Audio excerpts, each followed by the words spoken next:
My name is Roger Harding. I'm a management consultant, and I run primarily a business leadership center that enables people to be true leaders. And I work primarily with individuals and corporations to enable people to be who they are and not who they expected to be. That's my byline. And out of the work I've done over the last 17 years, I've got a huge network of people who've started using me as a career consultant. So I help with career planning, I work with individual coaching, and with executive strategizing for their careers. The very first step is to have people articulate their core competencies.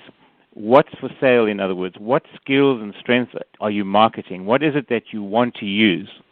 And quite often in midlife crisis or career change, people want to use competencies that haven't been deployed fully before.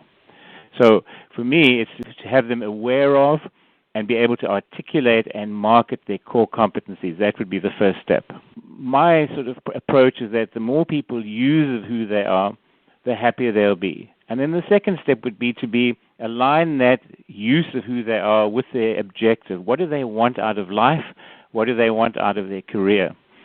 And then I look at their thinking, because how they think will determine where the fit lies with the employer or the activity that they engage in. After that, we start looking at the types of job available, the work conditions, the positions, the type of company, and the type of salary they'd like, and then very importantly, that they're able to grow and advance. Now, the first three steps, using who you are, being happy, pursuing your life objective, and looking for the fit, I have found over the years that most people don't look at that. They look first, there's the job, there's the activity, there's the salary, I want it. And then I want to grow. But then retroactively, they start wanting to put in the first three steps. It's very much like dating or being attracted to somebody and hooking up with them, and then afterwards expecting the person to be something other than they are. So for me, it's to build a foundation. Who are you?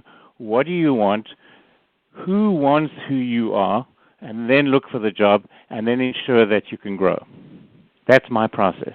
Okay. But in a one-on-one session, I have to remind myself to step clear of what I think of the person initially. It's about who this person is.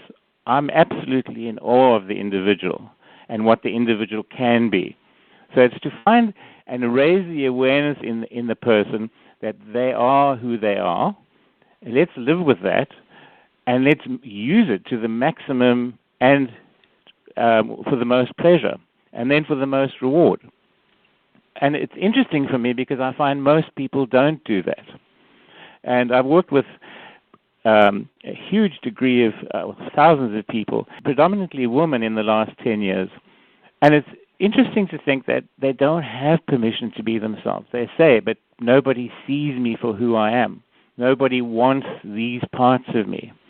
So it's for me to say, all right, how interesting is this for you to explore and to do that? And when I find somebody who's willing to take that route, wow, it really works well.